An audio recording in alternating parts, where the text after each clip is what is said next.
Bueno, buenas tardes, muchas gracias por estar asistiendo a esta charla. Vamos a continuar con las charlas de breves 25 por 25 en este formato de la sección de rehabilitación de cuidados respiratorios del Hospital Italiano. Bueno, vamos a continuar seguramente con los conceptos, ¿sí? Los conceptos que había mencionado la semana pasada el licenciado Alejandro Midley. Y bueno, la charla se va a tratar sobre los tratamientos de la inmovilidad del paciente crítico y algunos conceptos organizacionales.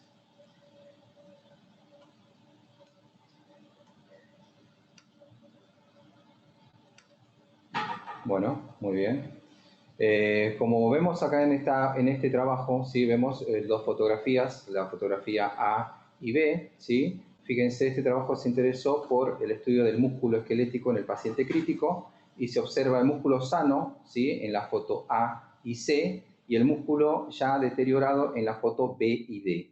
Fijémonos las imágenes superiores. Las imágenes superiores son fotografías que están hechas con tinción histológica de rutina.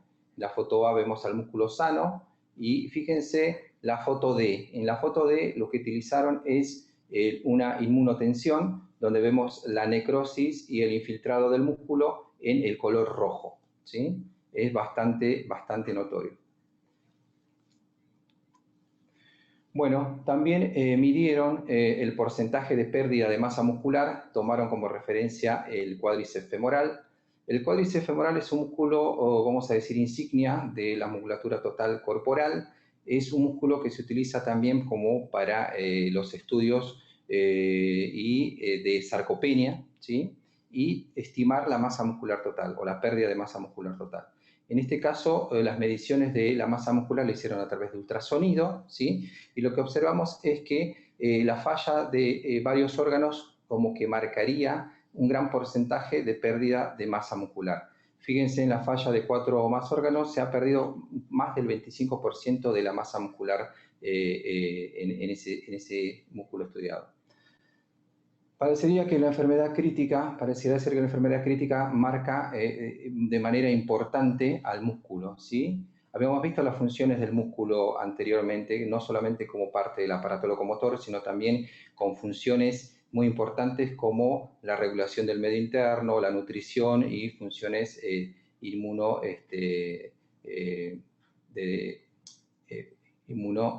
inmunidad, perdón.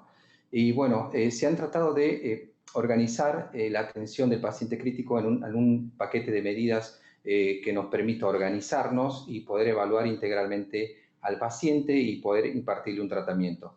Es conocido el paquete de medidas A, B, C, D y F, ¿sí? Que trata de instrumentar la valoración diaria del paciente crítico, pero hay un estudio que se interesó de, por ejemplo, cuál sería el objetivo de instrumentación. ¿Sería instrumentar la totalidad del paquete o se podría instrumentar por segmentos al paquete?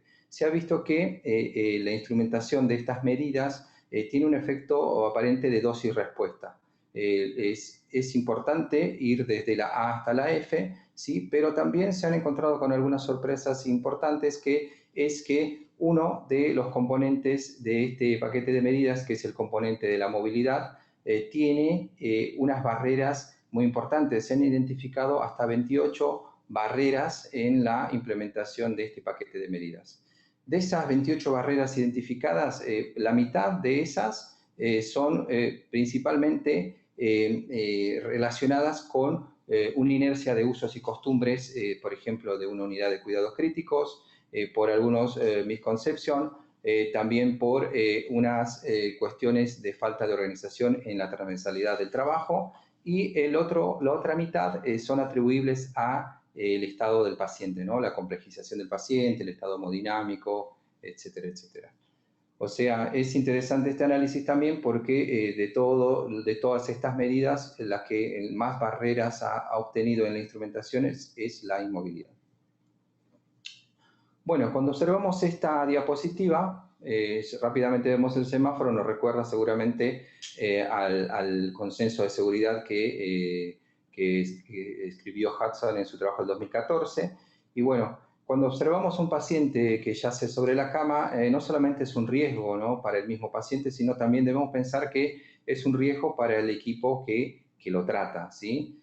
Siempre estamos pensando en la seguridad del paciente, pero también debemos pensar en la seguridad del equipo que trata al paciente, ¿sí?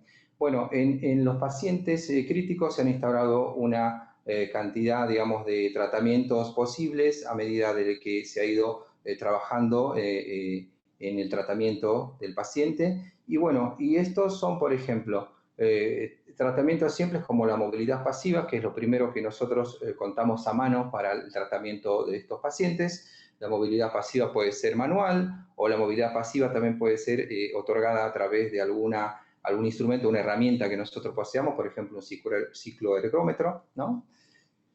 Los planes de entrenamiento también son una poderosa herramienta que nos ha permitido planificar, ¿sí?, lo que vamos a hacer con el paciente y objetivar más o menos hacia dónde queremos ir, ¿no?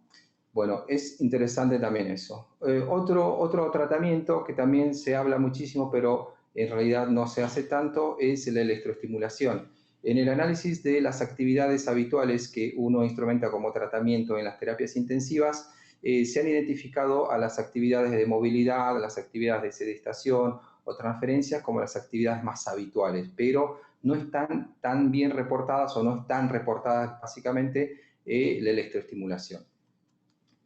El seguimiento del paciente con el síndrome post-terapia intensiva es un enfoque de tratamiento también muy interesante y reparador que abarca al paciente y también abarca a los familiares, ¿no? Porque las consecuencias que sufre el paciente después de haber sufrido la enfermedad crítica no solamente son propias a él, sino a su entorno, ¿sí? Es un enfoque de tratamiento reparador y de seguimiento muy interesante que también se está instaurando grandemente en Argentina.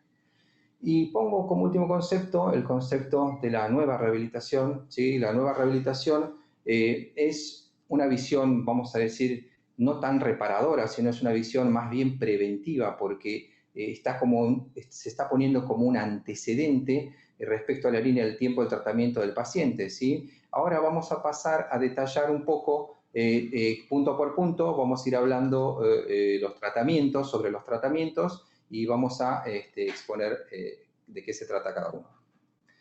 En lo que respecta al tratamiento del paciente o al enfermo crítico, siempre tenemos que ir en esa dirección, ¿no? Los niveles de movilidad seguramente vamos a ser ambiciosos y vamos a ir desde la cama hacia la movilidad independiente. Bueno, en lo que respecta a la movilidad pasiva, debemos recordar al paciente que teníamos en el semáforo en rojo, bueno, que no solamente era un peligro para sí mismo, sino también un peligro para el equipo de trabajo. Bueno, un paciente, ¿por qué no?, puede ser representado como una carga, ¿no? Nosotros cuando vamos a mover algún objeto, no solamente al paciente, debemos tomar en cuenta que el paciente no es un objeto inanimado y debemos estar atentos a las consecuencias que podrían suceder cuando movilizamos un paciente, ¿no? Bueno, hay algunos instrumentos que nos ayudan a medir o a cuantificar la exposición de riesgos y errores que podemos tener durante la movilidad. Son, por ejemplo, el método ANFE, que es el análisis modal de fallos y errores, que nos permite identificar nuestros errores y a modificarlos o a generar un proceso educativo y correctivo. Y también existen otros métodos, ¿sí?, que están apuntados también a la cuantificación del nivel de exposición que tiene nuestro cuerpo cuando nosotros movemos a los pacientes. Recuerdo que no solamente nosotros movemos a los pacientes, sino que también podemos estar movilizando algunos instrumentos, movilizando algún mobiliario, movilizando el medio ambiente que está en torno a este paciente y que posiblemente también nos pueda generar un daño. Por ejemplo, el método MAPO es un método que justamente cuantifica el nivel de exposición. Se habla poco de la ergonomía, pero es un punto a tratar también en el tratamiento de los pacientes. Bueno, respecto a los planes de entrenamiento, bueno, el entrenamiento está científicamente avalado y comprobado con evidencia A, ¿no? Y es un proceso organizado, planificado, que busca mantener o mejorar las aptitudes físicas de nuestro paciente, ¿no? Bueno, siempre en esta misma dirección, ¿no?, en la dirección de la cama hacia la movilidad independiente, nosotros con los munidos, digamos, de la evidencia, podemos decir que, bueno, es una buena costumbre, un buen tratamiento el poder planificar el entrenamiento de nuestro paciente. obviamente lo tenemos que ir adaptando, ¿sí? Según las características del paciente, según el objetivo que nosotros queremos lograr con el paciente, pero la evidencia nos respalda, ¿sí? Debemos tomar en cuenta, obviamente, los principios del entrenamiento, ¿sí? Y recordar que, bueno, necesitamos un estímulo adecuado del paciente, movilizar grandes articulaciones, grandes grupos musculares, tener variabilidad de la carga, ir de manera progresiva en la carga, pero siempre tratar de estar por encima del umbral, ¿sí? Como para tener el estímulo adecuado para modificar y que nuestro paciente pueda modificar y adaptar su fisiología nuevamente, ¿sí? Bueno, en lo que respecta a electroestimulación, ¿sí? La electroestimulación está siempre uno expectante y en las terapias intensivas uno escucha, ¿no? Si podría ser una buena opción de tratamiento, si se podría implementar en los pacientes críticos. Obviamente que ya mucha gente ha intentado hacerlo y bueno, ahora les voy a presentar algunos resultados que pertenecen a una revisión bibliográfica, ¿sí? Un metaanálisis. Y bueno, lo interesante que podríamos preguntarnos es si es útil, ¿no? Si es útil, si es para todos los pacientes igual, ¿sí? ¿Sí? Y cuáles serían las características de la corriente y las dosis adecuadas y obviamente de todo eso cuál es la efectiva, ¿no? ¿Cuál es lo que le haría bien a mi paciente? Bueno, revisando la bibliografía, lo que encontramos es que cuando se estimulan los músculos, fíjense, están los cuádriceps, peroneos, glúteos, ¿sí? En realidad son los músculos del miembro inferior los que se estimulan principalmente, ¿sí? El tipo de onda que se utiliza son los tipos de ondas bifásicas simétricas, ¿sí? Las frecuencias varían entre 35 a 100 Hz, el ancho de pulso de 200 a 400 microsegundos, ¿sí? Y la intensidad hay algo que llama la atención, fíjense, de 15 miliamperios hasta 150 miliamperios, ¿sí? Y la duración de las sesiones varían entre 30 a 60 minutos. Bueno, algunos autores también al hacer electroestimulación en los pacientes críticos se han interesado en mediciones de la atrofia muscular, ¿sí? Han medido el grosor de las capas musculares, principalmente del cuádriceps, nuevamente, ¿sí? Con ultrasonido o tomografía computada. Otros autores han investigado o han hecho hincapié en la actividad física del paciente y beneficiada a través de la electroestimulación. Obviamente, seguramente son pacientes cooperadores, son pacientes que están ayudando en la movilidad y en la actividad y encontraron, por ejemplo, actividades positivas, ¿no? O diferencias significativas en el test de marcha de 6 minutos, por ejemplo, y también que mejoraría la cantidad de días, o sea, le haría bien, sería más corto el tiempo en el que el paciente lograra transferirse de una cama a la silla, por ejemplo, ¿sí? Bueno, los parámetros más utilizados, si podemos observar acá en la diapositiva y hacemos una vista, vemos que hay mucha heterogeneidad de parámetros, ¿sí? Hay mucha diferencia entre los trabajos, lo que nos complica el análisis y nos hace difícil el camino a seguir, ¿sí? Entonces, fijémonos los resultados. Los resultados que exponen los trabajos que hacen electroestimulación en el paciente crítico reportan un aparente efecto sistémico ante la aplicación de la electroestimulación en el paciente crítico. Otros reportan el aumento de la fuerza muscular, el rango articular y que tendría un efecto beneficioso en la atrofia y la actividad, ¿sí?, del paciente. Otros directamente dicen que no existen datos sobre la contracción mínima o el número mínimo de sesiones de electroestimulación en el paciente crítico. Otro trabajo reporta que no mejora la fuerza muscular, por ejemplo, de pacientes gravemente enfermos que están con sepsis y necesitan sedación prolongada. Y un trabajo reporta también que debería ser realizado por profesionales entrenados con evidencia en los parámetros a utilizar. Si analizamos la evidencia de los parámetros a utilizar, tiene mucha heterogeneidad, lo que también nos complica el camino a seguir. Obviamente los datos no son concluyentes, hay complicaciones para poder realizar, obviamente los equipos que tenemos no son confiables y las dosis son muy variables, ¿sí? O sea, es todavía una cuestión pendiente, ¿sí?, que nos queda para hacer y para seguir investigando y proponerle a nuestros pacientes. Bueno, los pacientes, ¿sí?, que han pasado por la enfermedad crítica y logran salir de la internación de una terapia intensiva, tienen un tratamiento que es el seguimiento del síndrome de post-terapia intensiva, ¿sí? Haya conocido paquete A, B, C, D, E y F, ¿sí? Fíjense que se le agrega la G y la H. Y bueno, F, G y H están de otro color en esta diapositiva porque tienen estos pacientes una característica. Este síndrome no solamente afecta al paciente, sino afecta a la familia y a su entorno más cercano, ¿sí? Todas las cosas que se lleva el paciente, ¿no? La discapacidad, los acortamientos musculotendinosos, el daño mental, el delirio y el deterioro cognitivo y lo que se traduce en discapacidad severa, básicamente afecta gravemente a la familia también, al entorno. Entonces hay que fortalecer los lazos con la familia a través de una buena comunicación y también los materiales que se lleva el paciente, los materiales de folletería, información y hojas de ruta que le ayudan en el seguimiento y en su tratamiento, ¿sí? Bueno, en Argentina se está trabajando sobre este tema, la Sociedad de Terapia Intensiva está trabajando sobre esto y obviamente se ve que bueno, la instauración de la discapacidad en los pacientes críticos es fuerte. Fíjense que la debilidad muscular adquirida en el paciente crítico marca un hito importante en la recuperación. No es lo mismo un paciente que tiene debilidad muscular y es dado de alta y todavía persiste la debilidad muscular a un paciente que no la tiene, ¿sí? Fíjense que influye muchísimo, por ejemplo, en la mortalidad y en la discapacidad, ¿sí? Bueno, fíjense otro dato interesante, que la discapacidad o las deformidades, o voy a decir los souvenirs que uno se lleva cuando cursa la enfermedad crítica, le pasan casi al 60% de los pacientes que cursan esta enfermedad. Entonces es un dato interesante, es una gran cantidad de personas, ¿no? De personas que sufren este síndrome y bueno, necesitan nuestra ayuda. Bueno, ¿será posible una recuperación física, psíquica y neurocognitiva? El hito más importante para la población en edad laborativa que ha sufrido o ha pasado por un periodo agudo de enfermedad crítica es el retorno a la actividad laboral.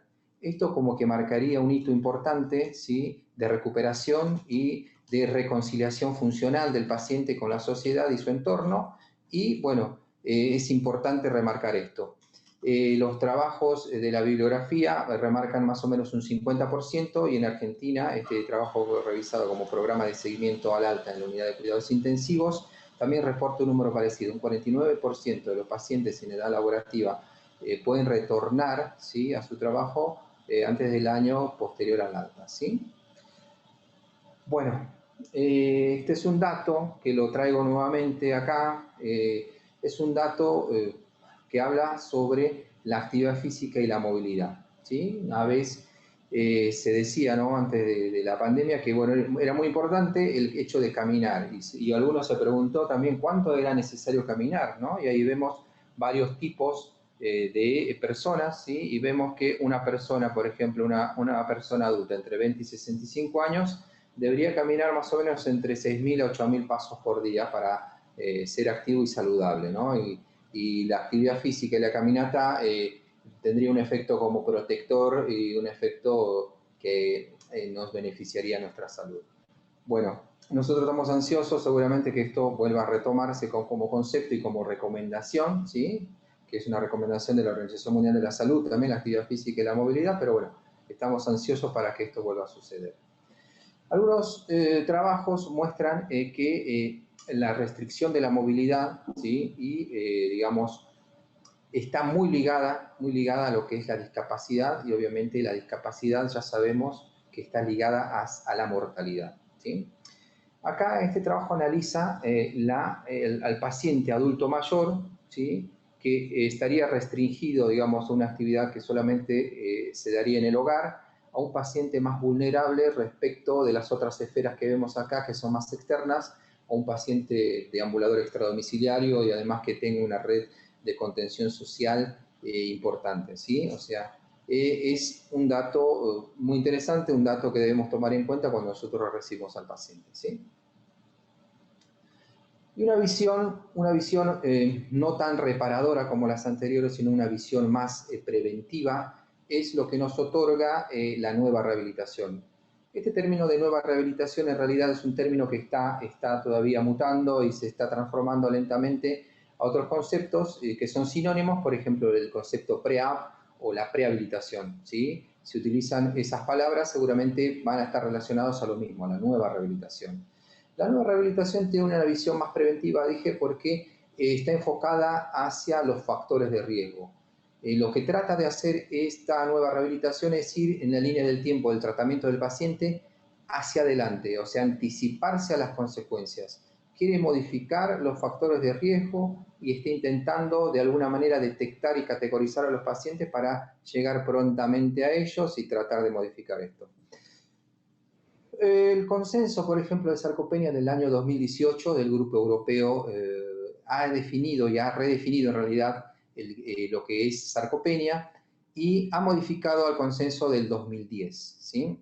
Por ejemplo, ha dejado de ser la sarcopenia un síndrome geriátrico, ¿sí? Y ha pasado a ser una enfermedad muscular, ¿sí? Que se caracteriza o se ha dimensionado, más bien dicho, en su diagnóstico con una característica funcional y una variable muy importante a medir es la fuerza muscular.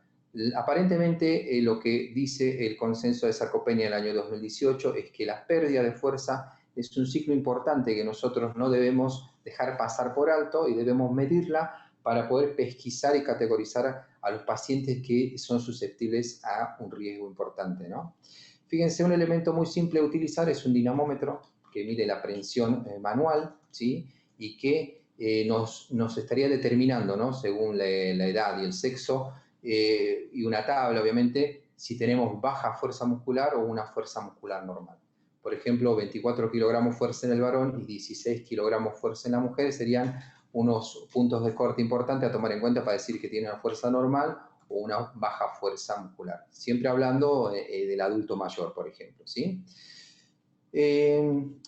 También nos propone una herramienta básica, una herramienta muy, muy simple, que es un cuestionario que puede ser autoadministrado o un cuestionario que podemos tomarlo nosotros al paciente, que consta de 5 ítems con un puntaje igual a 10 como mayor puntaje. Y fijémonos que, por ejemplo, un puntaje de 4 en este test nos daría un sarcopénico positivo, diríamos, para hacer con términos actuales. Y bueno, eso nos permitiría, ¿no? Como una idea, categorizar al paciente de riesgo y al paciente que deberíamos estar trabajando para prevenir algunos factores que lo atañen y tratar de minimizar las consecuencias, ¿sí? De una internación, por ejemplo, o de una intervención quirúrgica grande o cualquier problema que curse en la hospitalización. Bueno, entonces esta herramienta de la medición de la fuerza muscular a través del dinamómetro aparentemente nos estaría dando una gran información y algunos autores están investigando cuál sería el link, ¿no? Cuál sería el modo en que nos une esta medición a grandes fallas sistémicas, por ejemplo, a nivel de los músculos, a nivel del sistema neuroendocrino, a nivel de otros sistemas también que son parte de nuestro cuerpo. ¿Sí? Bueno, el concepto de nueva rehabilitación, como dije, es un concepto más preventivo que reparador. Fijémonos que acá en el gráfico se está anticipando la prehabilitación, por ejemplo, a la rehabilitación y al seguimiento del paciente, tratando de estar siempre con un poco por encima o muy por encima del nivel mínimo de habilidad funcional de un paciente con cuidados habituales, ¿sí? Es un concepto prometedor que está en estudio y bueno, deberíamos tomarlo en cuenta. Bueno, todos estos conceptos se podrían llevar a cabo y han sido llevados a cabo seguramente por algunos autores y nosotros también trataríamos en nuestros medios, ¿no? De implementarlo, pero siempre pensando en un concepto, el concepto de la calidad asistencial, ¿sí? Los conceptos de calidad asistencial están regidos por algunos modelos que son copiados de la industria, ¿sí? Y que obviamente buscan la eficacia. Sí, es importante hacer lo que decimos, escribir lo que hacemos y revisar justamente lo que hacemos para volver a pensar y rediseñar seguramente alguna medida correctiva si es que fallamos. Nosotros somos una cultura que estamos preparándonos constantemente para no fallar, ¿no? Nos preparamos, estudiamos todo el tiempo y tratamos de minimizar el fallo. Bueno, pero puede suceder, ¿sí? Acá les traigo un término que no es un término político, es un término que es la gobernanza clínica, ¿sí? Que es un concepto muy interesante de la calidad en la atención de salud que involucra actividades de auditoría, por ejemplo, de gestión de riesgos, que ya mencionamos anteriormente, del desarrollo y la educación profesional continua, ¿sí? Y está dirigido a mejorar también la calidad de los servicios de salud en un marco de la planificación y organización. O sea, es importante lo que se hace, por ejemplo, en la planificación, en lo que uno hace, en el poder verificar y revisar lo que uno falla, ¿no? Y actuar nuevamente. Y generar un ciclo, ¿sí? Un ciclo, podemos decir, continuo o iterativo de mejora continua. Y esto nos ayudaría en todos los aspectos de tratamiento en cualquier ámbito, seguramente, ¿sí? Bueno, les muestro estas dos fotos, son del mismo paciente, ¿sí? Y bueno, seguramente tendremos nosotros muchísimas cantidades de satisfacciones también en el tratamiento de nuestros pacientes, pero bueno, nada, era solamente lo que les quería decir. Les agradezco muchísimo que me hayan escuchado, ¿sí? Y bueno, para la próxima semana, ¿sí? Para la próxima semana estaremos escuchando al licenciado Fernando Ramírez también, continuando con este ciclo de charlas, ¿sí? Y con su presentación, ¿no? Para que nos preparamos y que nos enfrentamos. Bueno, muchísimas gracias a todos. Nos quedamos acá, nosotros esperando las preguntas, ¿sí? Estamos acá con el grupo y nada, me quedo acá con ustedes y estoy atento a lo que ustedes puedan preguntar.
Bueno, quizá un concepto que podríamos retomar, ¿sí? Que es muy interesante y muy actual, el concepto de la sarcopenia, ¿sí?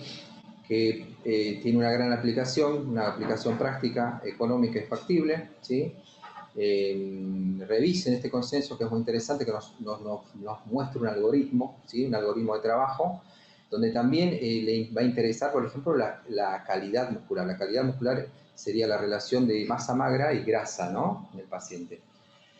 Obviamente están algunos gold estándar como la tomografía computada y la resonancia magnética nuclear, que bueno, no es lo que utilizamos en la práctica diaria, pero es lo que se utiliza en la investigación. Pero un gran exponente para poder cuantificar la pérdida o de masa muscular es, bueno, la pérdida de la fuerza también, ¿sí?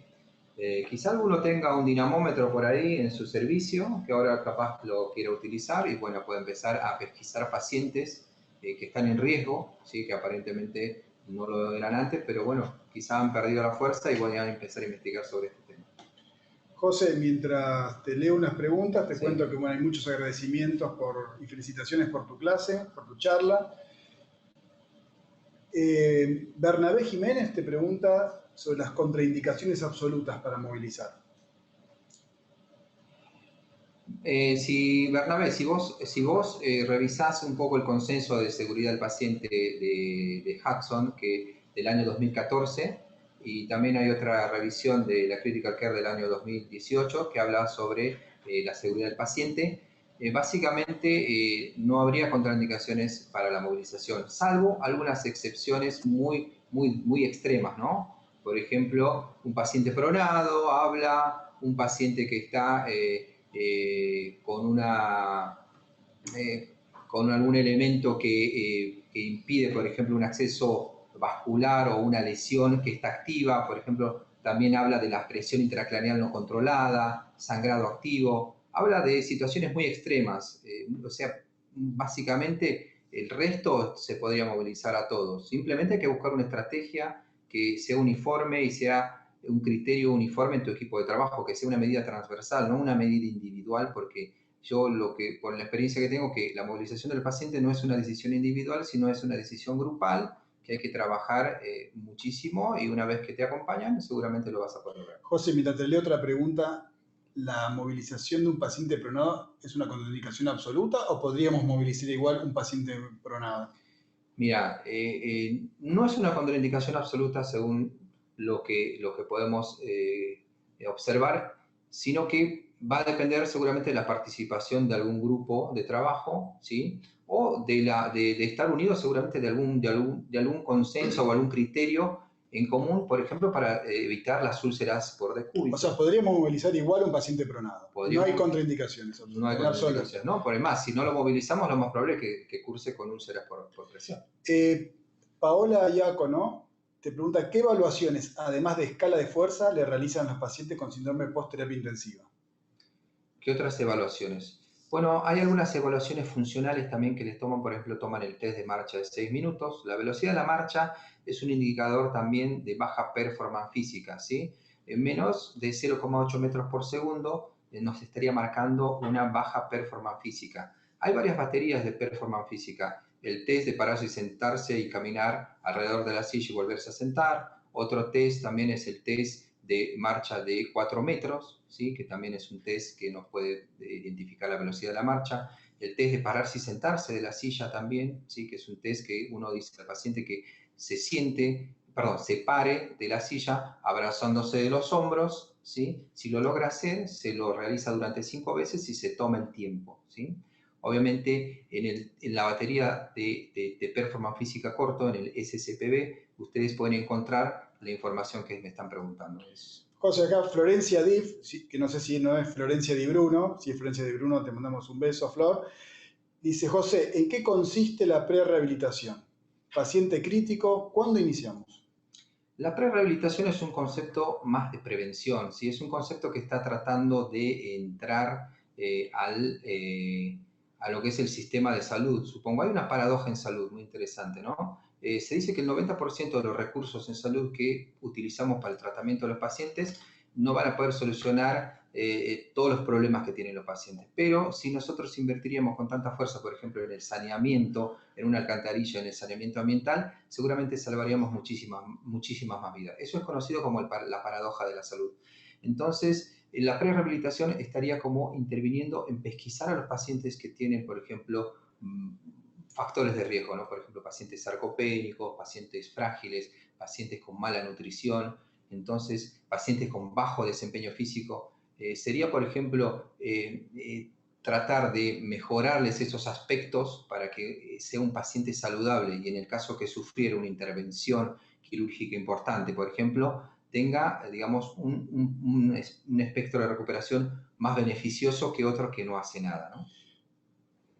Maxi Bonini te pregunta, hola, ¿es siempre factible la medición por RM? ¿Se estudió o se usan otras mediciones como RPE? Las mediciones por repeticiones máximas. Bueno, en las estrategias de entrenamiento, sí, puedes medir con eso, pero también puedes utilizar algo muy simple que es la percepción del cansancio, ¿no? El cansancio percibido por el paciente y cuantificada, por ejemplo, con una escala de Borg modificada de 10 puntos, podría básicamente darme la información que yo necesito, ¿no? Del estímulo. Entre 4 y 6 puntos, por ejemplo, me interesaría que esté el paciente, por ejemplo, para entrenar la resistencia física. Más de 6 puntos, por ejemplo, entre 6 y 8 puntos para trabajar la fuerza física, ¿no? O sea, hay otras herramientas que también me permitirían identificar si el estímulo es adecuado. ¿Cuál sería, Cari Gómez, cuál sería la contraindicación de electroestimulación en terapia intensiva? Bueno, mira, los trabajos que he realizado, algunos efectos no han sido beneficiosos para el paciente y esos, por ejemplo, son los que están reportados en pacientes que están utilizando marcapasos, ¿sí? Hay pacientes, por ejemplo, en la unidad coronaria, en las unidades coronarias que utilizan marcapasos externos por algún motivo, ¿sí? De asistencia o soporte, y bueno, en ese caso esos pacientes no podría utilizarse la electroestimulación, ¿sí? Te pregunta Ivana Sandoval acerca de la nutrición de los pacientes críticos, si utilizamos algún tipo de screening nutricional y si lo tenemos en cuenta para la movilización.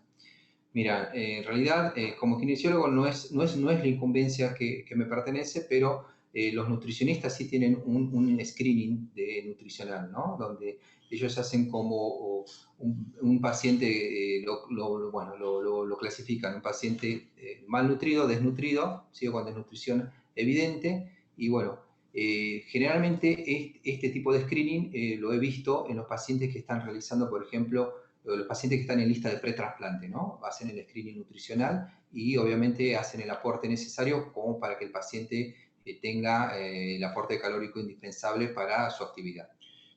Emiliano te pregunta, ¿un paciente con bloqueantes neuromusculares sirve que le hagamos movilidad pasiva y NEMS?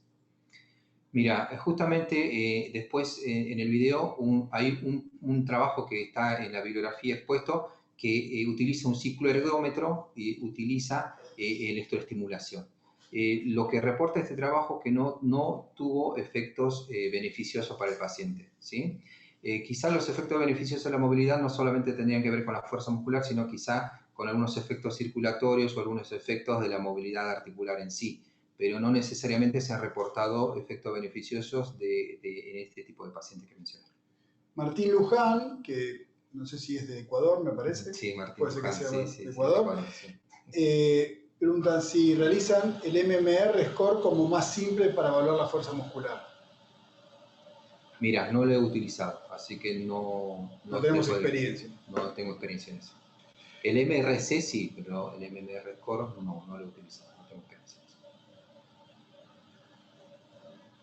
Dice, Caro, vimos la importancia de la movilización en disminuir el impacto en la discapacidad futura probable del paciente, especialmente haciendo hincapié en la masa muscular. Bueno, es un comentario.